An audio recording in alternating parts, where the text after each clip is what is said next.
नमस्कार, आप देख रहे हैं न्यूज हाट। मैं हूं आपके साथ रितेश शर्मा। पश्चिम बंगाल की नवनिर्वाचित बीजेपी सरकार के मंत्रिमंडल का पहला बड़ा विस्तार संपन्न हो गया है। मुख्यमंत्री शुभेंदु अधिकारी की मौजूदगी में राज्यपाल आर.एन. रवि ने 35 विधायकों को पद और गोपनीयता की शपथ दिलाई है।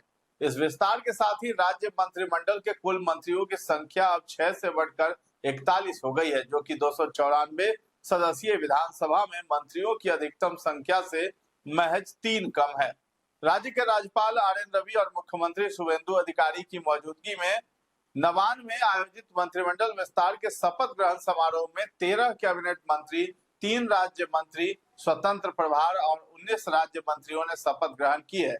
समारोह में अर्जुन सिंह, तापस राय, शरदवत मुखर्जी, जगन्नाथ चट्टोपाध्याय और शंकर घोष ने कैबिनेट मंत्री के रूप में शपथ ली। इसके साथ ही बीजेपी विधायक दीपक बर्मन, मनोज उरांव और गौरी शंकर घोष ने भी शुभेंदु अधिकारी मंत्रिमंडल में नए मंत्रियों के तौर पर शपथ ग्रहण की है। अब इन 35 भाजपा विधायकों ने सोमवार को मंत्री पद की शपथ ली है। संभावना है कि नए मंत्रियों के विभागों यानी पोर्टफोलियो की घोषणा भी आज ही कर दी जाएगी। शपथ ग्रहण समारोह शुरू होते ही सबसे पहले अर्जुन सिंह, तापस राय, शरदवत मुखर्जी, जगन्नाथ चट्टोपाध्याय, शंकर घोष ने मंत्री पद की शपथ ली। दूसरे राउंड में भाजपा विधायक दीपक बर्मन, मनोज उरांव और गौरी शंकर घोष ने मंत्री पद की शपथ ली। इस प्रशासनिक और राजनीतिक विस्तार में राज्य के अन्य वरिष्ठ नेताओं को भी शामिल किया गया। बीजेपी के दिग्गज नेता स्वपन दास गुप्ता और दुध कुमार मंडल ने भी लोक भवन में आयोजित इस गरिमामयी समारोह में नए मंत्रियों के रूप में पद और गोपनीयता की शपथ ली है। शुभेंदु सरकार के इस नए मंत्रिमंडल में 3 विधायकों को राज्य मंत्री की जिम्मेदारी दी गई। बीजेपी विधायक राजेश महतो, इंद्रनील खान और मालती रावा राय ने शुभेंदु अधिकारी सरकार में राज्य मंत्री के रूप में शपथ ग्रहण की है। समारोह में जॉयल मुर्मू, पूर्व क्रिकेटर व विधायक अशोक डिंडा और आनंदमय बर्मन ने राज्य मंत्री के रूप में शपथ ली है। इनके अलावा बीजेपी विधायक शांतनु प्रमाणिक, पूर्णिमा चक्रवर्ती और उमेश राय को भी शुभेंदु अधिकारी कैबिनेट में राज्य मंत्री के तौर पर शामिल किया गया। इस नए विस्तार के साथ ही शुभेंदु सरकार के कुल मंत्रियों की संख्या अब 41 हो गई है। शपथ लेने वाले दिग्गजों में जिन नामों पर सबकी निगाहें टिकी थी, उनमें से एक था भारतीय क्रिकेट टीम के पूर्व तेज गेंदबाज और मैना विधानसभा सीट से विधायक अशोक डिंडा का। क्रिकेट के मैदान पर अपनी रफ्तार से बल्लेबाजों के स्टंप उड़ाने वाले अशोक डिंडा ने अब मंत्री बनकर राजनीति की पिच पर अपनी पारी की सफल आधिकारिक शुरुआत कर दी है।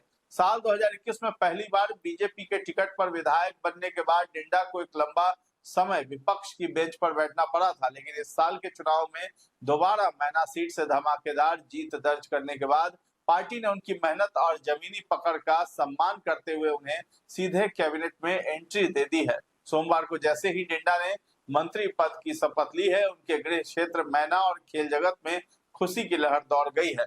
35 नए मंत्रियों में सबसे चर्चित नामों में से एक नाम ने सबका ध्यान अपनी ओर भी खींचा है, वो कलिता मांझी है। इन्होंने राज्य मंत्री स्वतंत्र प्रभार के तौर पर शपथ ली है। कलिता मांझी ने बीजेपी के टिकट पर औसग्राम विधानसभा सीट जीतकर एक असाधारण चुनावी सफर तय किया है।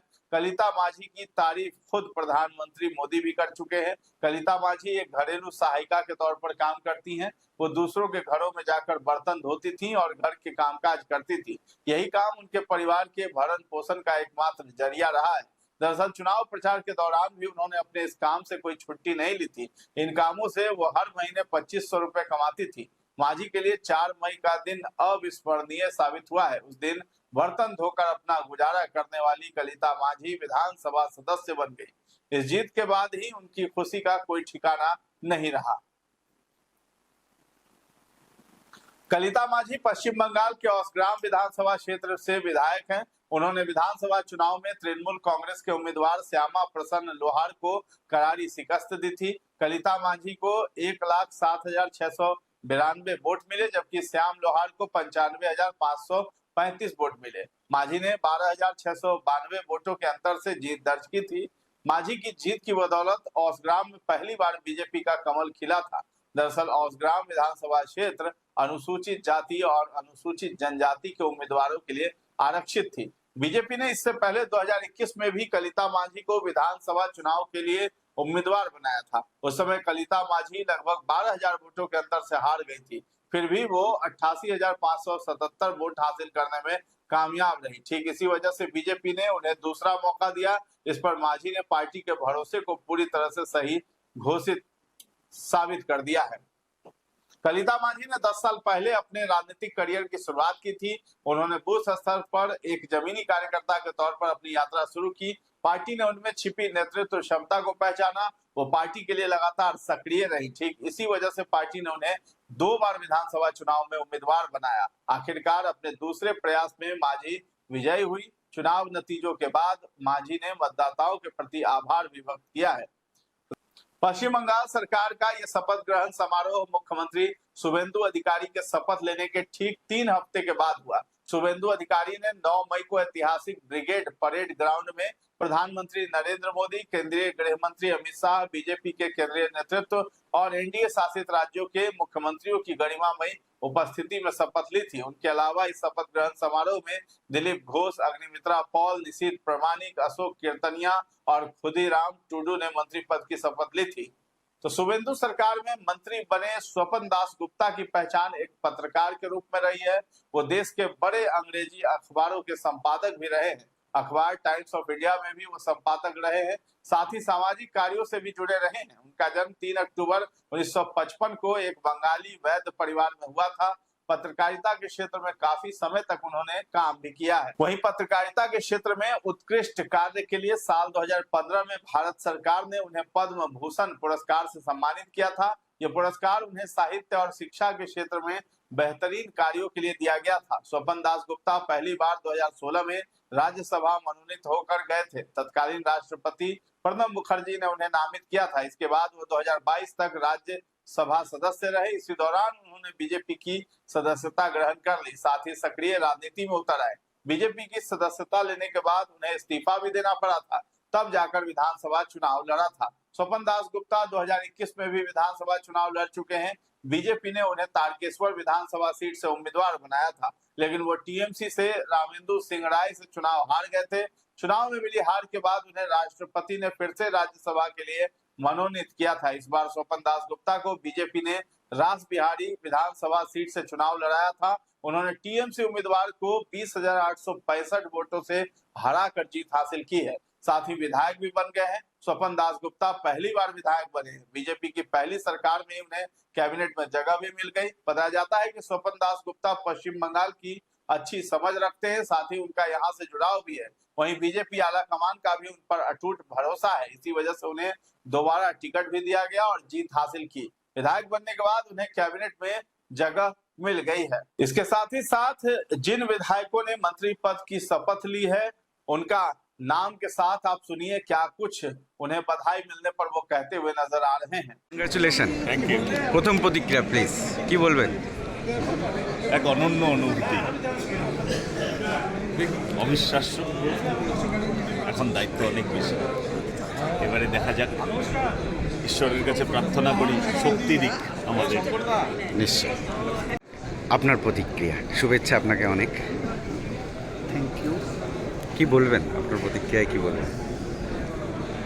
দীর্ঘদিন লড়াই করে এই আজকে যে এই সম্মান পেলাম এবং দায়িত্ব বেড়ে গেল, মানুষের জন্য কাজ করতে চাই। সেই দায়িত্ব দিয়েছেন আমাদের মাননীয় মুখ্যমন্ত্রী এবং রাজ্যের প্রিয় সভাপতি। তাদেরকে আন্তরিকভাবে কৃতজ্ঞতা জানাই। তারা যে দায়িত্ব দেবেন নিষ্ঠা সহকারে সেই দায়িত্ব পালন করবেন। অনুভূতি এবং কি বলবেন? কি বলবো, আমাদের স্বপ্ন পুরো হয়েছে। ডক্টর শ্যামাপ্রসাদ মুখার্জিকে আমরা শ্রদ্ধাঞ্জলি দিতে পেরেছি। এই জীবনকালে 73 থেকে পার্টি করি আমরা। একটা সৈনিক পার্টি, সৈনিক হিসাবে যা আদেশ হবে তাই আমরা করব।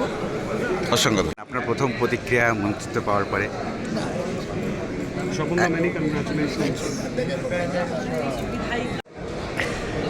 দায়িত্ব অনেক বাড়লো, অনেক অনেক শুভেচ্ছা। কি বলবেন? পশ্চিমবঙ্গের মানুষ এবং বিশেষ করে আমি পশ্চিমবঙ্গের মানুষের কাছে কৃতজ্ঞতা জ্ঞাপন করি। পশ্চিমবঙ্গের মানুষ আমাদের ভারতীয় জনতা পার্টি সরকারকে আজকে গেছে এবং সরকার সকল পশ্চিমবঙ্গবাসীর জন্য কাজ করবে সেই মর্মে অলরেডি আমাদের সম্মানীয় মুখ্যমন্ত্রী শ্রী শুভেন্দু অধিকারী মহাশয় কাজ শুরু করে দিয়েছেন। Thank you so much. उत्तर बंगाल से लेकर दक्षिण बंगाल, पश्चिमांचल, हर किसी क्षेत्र का जो है रिप्रेजेंटेशन हुआ है इस मंत्रिमंडल में। तो क्या कहना चाहेंगे, ये पूरे राज्यों को फोकस करके बनाया गया है? निश्चित रूप से पार्टी जो है बहुत ही आलोचना करके विचार विमर्श करके क्षेत्र और पूरे बंगाल की समृद्धि का बात है, सुरक्षा का बात है। तो निश्चित रूप से या जो भी जो है निर्णय बढ़िया हुआ है, आने वाले दिनों में समग्र बंगाल की सुरक्षा समृद्धि का बात है। तो निश्चित रूप से माननीय नेता जो है हमारे मुख्यमंत्री शुभेंदु अधिकारी जी के नेतृत्व में सुकांत मजूमदार के नेतृत्व में, हमारे विशेष करके जो है प्रदेश अध्यक्ष हमारे संघ भट्टाचार्य जी के नेतृत्व में आने वाले दिनों में क्षेत्र पूरे बंगाल की सुरक्षा और समृद्धि होगी, बढ़ेगी। और आने वाले दिनों में जनताओं ने जो अपेक्षा है, जो आशा, जो भरोसा भारतीय जनता पार्टी के ऊपर रखा है, निश्चित रूप से उनकी आशा और भरोसा के ऊपर भी जो है खरा उतरेगा। पहाड़ के बारे में क्या कहेंगे? মোদিজি এই জায়গায় নিয়ে গেছে, আমি খুব খুশি। আপনি কখনো ভেবেছিলেন যে আপনি মন্ত্রী হতে পারেন? না না না, আমি যে বিধায়ক হতে পারবো এটাই ভাবিনি যে মন্ত্রী। কবে থেকে বিজেপির সঙ্গে গিয়েছিল, বিজেপির হয়ে কাজ করা? 2014 সেখান থেকে এই সফরটা কেমন ছিল? খুব ভালো। अब मंत्री होने के बाद, मंत्री बनने के बाद क्या कुछ चीज़ें आप करना चाहती हैं? कुछ है आपके जहन में? কি কাজ করবেন মন্ত্রী? কি কাজ করবেন? দেখুন, আমার যে বিধায়ক ছিলাম তখন একটা বিধানসভা ছিল, কিন্তু আউট করলাম নিয়ে ভাবনা চিন্তা করলাম। এখন তো পুরো পশ্চিমবঙ্গের ভাবনা ছিল। একটা প্রতিক্রিয়া কি বলবেন? কেমন অনুভূতি এবং কাজ কতটা বাড়লো? ঈশ্বরকে আমি ধন্যবাদ জানাচ্ছি, আমার পরিবার, দলের যে আমার উপরে ভরসা করে এই দায়িত্ব দিলেন। আর জনগণ, আমার বিধানসভার জনগণ আমায় আশীর্বাদ করে এই জায়গা। আমি জনগণের সেবার স্বার্থে বাংলাকে সোনার বাংলা মাননীয় মুখ্যমন্ত্রী শুভেন্দু দার নেতৃত্বে গড়েছিলেন ওনাদের হাতে। কি বার্তা, মানে ফোন এসেছিল কাল নিশ্চয়ই? হ্যাঁ, মানে প্রথম অনুভূতিটা কেমন লাগছে তাপসদা? অনুভূতিটা হচ্ছে কাজ করতে হবে, এটাই। নতুন করে তো এই বয়সে কোনো অনুভূতি হয় না। নিশ্চয়ই আমি কৃতজ্ঞ দলের কাছে এবং মুখ্যমন্ত্রীর কাছে। কাজ করতে ভালোবাসি, সারা জীবনই তো পরিশ্রম কাজ করে এসেছি, আরও বেশি পরিশ্রম করবো, আরও বেশি কাজ করবো। তাপসদা, এই মুহূর্তে যে সমস্ত মন্ত্রী বা পূর্বতন সরকারের যারা ছিলেন তাদের মন্ত্রীদের বিরুদ্ধে ভুরি ভুরি অভিযোগ, দুর্নীতির কালো পাঁক তাদের গায়ে নিমজ্জিত, সেখানে দাঁড়িয়ে আজ কোনো বার্তা দেবেন? দেখা যাক। এটা তো সকলেই জানে যে এহেন ডিপার্টমেন্ট নেই যেখানে মন্ত্রীরা, শাসক দলের লোকেরা, এমনকি কিছু আমলা, সরকারি কর্মচারীও তো ইনভলভ রয়েছে। নাহলে তো এই সমস্ত হয় না, হওয়ার তো কথা ছিল না। আজকে সারাদিনের সূচি কি? এখানে শপথের পর কোথায়? শপথ নেওয়ার পর দেখবো কি বলেন মাননীয় মুখ্যমন্ত্রী। তারপরে দাদা, এতদিনের অভিজ্ঞতা, বিদগ্ধ রাজনীতিক, মন্ত্রিসভায় যাবেন, আবার কেমন লাগছে, অনুভূতি কেমন? নিশ্চয়ই ভালো লাগছে, ভালো লাগারই কথা। যেদিনকে মমতা ব্যানার্জি হেরেছে আর এই সরকারের, মানে শাসক দলের তৃণমূলের সরকারের অবসান হয়েছে, সেই দিন থেকেই তো আনন্দিত, খুশি। এত আনন্দিত বা খুশি তো এর পূর্বে আমি কখনো হয়েছি বলে আমার মনে পড়ে। Thank you. একটু সরে যাও।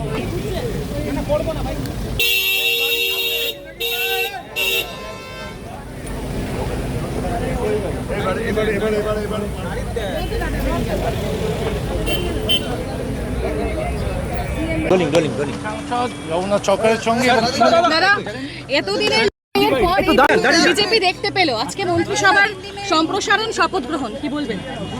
আনন্দের দিন, স্বাভাবিক যে বাংলায় যে একটা দুরবস্থা চলছিল, অন্ধকার দিন নেমে এসেছিল বাঙালি হিন্দুর জীবনে, তা থেকে মুক্তির আলো দেখা যাচ্ছে।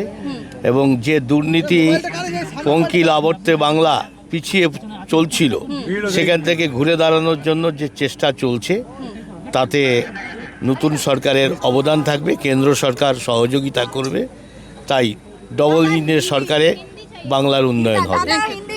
হিন্দিতে একবার প্রথম কথা হচ্ছে বিজেপি সরকার হয়েছে, এটা সারা দেশের মানুষের কাছে একটা দারুণ অনুভব। সারা দেশের মানুষের কাছে একটা দারুণ অনুভব। আমি তো বিভিন্ন দেশের বিভিন্ন মানুষের সাথে কথা বলছি, তারা এখন সন্তোষ প্রকাশ করছে। কোনো একটি রাজ্যের বিজয়ে সারা দেশের সন্তুষ্টি এই প্রথম দেখলাম। তার কারণ সবাই চায় যে এই অযোগ্য অপদার্থ স্বৈরতান্ত্রিক শাসন থেকে মুক্তি, আর সেটা হয়েছে। তাই আনন্দে মানুষ বিভোর। আমাদের আজকে সম্প্রসারণ মন্ত্রিসভার হচ্ছে, এটা স্বাভাবিক বিষয়, কারণ এই সম্প্রসারণের মধ্য দিয়ে মানুষের কাছে আরও বেশি যে সমস্ত সরকারি সুযোগ সুবিধা তা পৌঁছে দেওয়া, জনকল্যাণের কাজকে আরও সুনিশ্চিত করার কাজ আমরা করব। আর পরিষ্কারভাবে যে নাটক পশ্চিমবাংলার মাটিতে করার চেষ্টা হচ্ছে, সেই নাটক ফলপ্রসূ হবে না। অতএব মমতা ব্যানার্জির ডাইরেকশানে তৃণমূল কংগ্রেস যতই নাটক করার চেষ্টা করুক, নাটকের প্রথমেই তৃণমূল কংগ্রেস ভোকাটা হয়ে গেছে। তার কারণ 80 জন বিধায়কের জল দায়িত্ব কি করবো আমাদের প্রিয় শ্রী শুভেন্দু অধিকারীর নেতৃত্বে হচ্ছে না, পরামর্শ নির্দেশ, পার্টির নির্দেশ, পরামর্শ শুনতে পাচ্ছি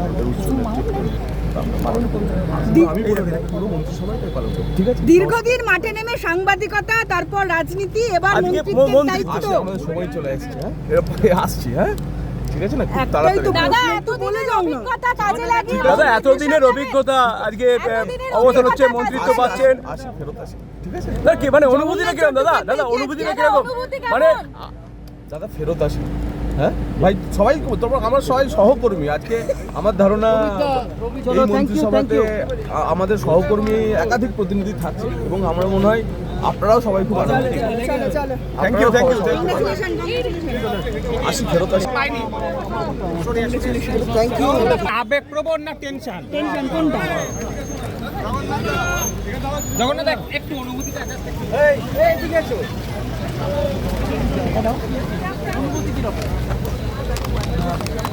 প্রথম কথা হচ্ছে বিজেপি সরকার হয়েছে, এটা সারা দেশের মানুষের কাছে একটা দারুণ অনুভব।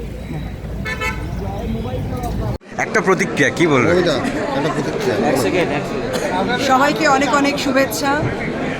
ভারতীয় জনতা পার্টির বিধানসভার মণ্ডলী, মন্ত্রিসভার মণ্ডলী, যারা আজকে আমরা পশ্চিমবঙ্গের প্রত্যেক মানুষের আশীর্বাদে আমরা এখানে নির্বাচিত হয়ে এসেছি, তাদের পরিষেবা দেবার জন্য যে আমরা অঙ্গীকারবদ্ধ হয়েছি, আগামী দিনের পথ আমাদের ঈশ্বরের আশীর্বাদে মানুষের কাছে যেন আমরা পৌঁছে যেতে পারি এবং তাদের আকাঙ্ক্ষিত পরিষেবা যেন আমরা তাদেরকে দিতে পারি। সকলকে আমার অনেক অনেক শুভেচ্ছা। ভারতীয় জনতা পার্টি জিন্দাবাদ, ভারত মাতার জয়। রিঅ্যাকশন আপনার কেমন, অনুভূতি? খুবই ভালো। কি বলবেন আপনার? নতুন দায়িত্ব, নতুন কাজ, টেনশনও হচ্ছে অনুভূতির থেকে। টেনশন কেন স্যার? ক্যাবিনেট মন্ত্রিত্ব একটু কঠিন ব্যাপার, দেখা যাক কোন কোন জিনিসগুলো প্রাথমিকভাবে ফোকাস করবেন। এখন তো দপ্তর বন্টন করেননি, বুধবার দিন করবেন। মাননীয় মুখ্যমন্ত্রী এক্ষুনি বললেন বুধবার সকালবেলায় ক্যাবিনেট মিটিং আছে, তখন ঠিক হবে, দেখা যাক। এখনও যখন অ্যানাউন্স হয়, দপ্তর বন্টন বলে দিলেন বুধবার 11টা নাগাদ আসতে। Thank you sir. ভাইরাল কথাবার্তা হয়েছে, এই সংস্কৃতিটা কি বীরভূম থেকে এখন মুছে দেওয়ার চেষ্টা করবেন আপনি? কারণ আপনি একটা দায়িত্ব পেয়েছেন বড় ধরনের। অবশ্যই বাংলায় ওই ধরনের কোনো পরিবেশ আর বাংলার মানুষ দেখতে পাবে না, এটা বলতে হয়েছিল। কারণ বাংলায় যে শাসন চলছিল সেটা আইনের শাসন নয়, শাসকের আইন ছিল এবং বাংলার অরাজকতা ছিল চরম মাত্রায়।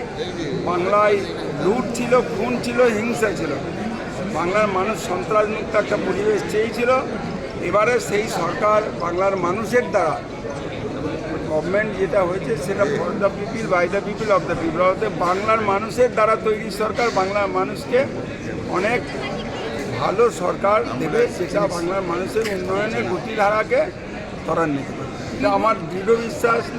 মানুষ খুব খুশি, চারপাশের মানুষ খুব খুশি এই সরকারের পরিবর্তন। মানুষ মুখে কোনো কথা বলতে পারতো না, আজকে মানুষের বুকে এই ভরসাটুকু তৈরি হয়েছে, তারা আজকে এই সরকার তারাই তৈরি করেছে এবং মানুষের ভোটে এসেছে বলে তারা আজকে অত্যন্ত খুশি। বাংলার মানুষ বহুত খুশি। বীরভূমের মানুষের জন্য আপনি কি বার্তা স্পেশালি আপনি যদি দেখুন, বাংলায় বীরভূমের কথা যেটা বলছেন, সেখানে বালি পাথর চুরি অবলীল আক্রমণ চলতো। বাংলার অনুব্রত মতো লোকেরা শুধু বাংলার মানুষের কাছে একটা ত্রাসের কারণ হয়ে দাঁড়িয়েছিল। ভোট গণতান্ত্রিক উপায়ে হতো না, পঞ্চায়েত পৌরসভা জেলা পরিষদ সব ভোটই লুটের মাধ্যমে হয়েছে এবং লুটেরার সরকার ছিল। বাংলায় এবার গণতান্ত্রিক পথে একটা সরকার এসছে।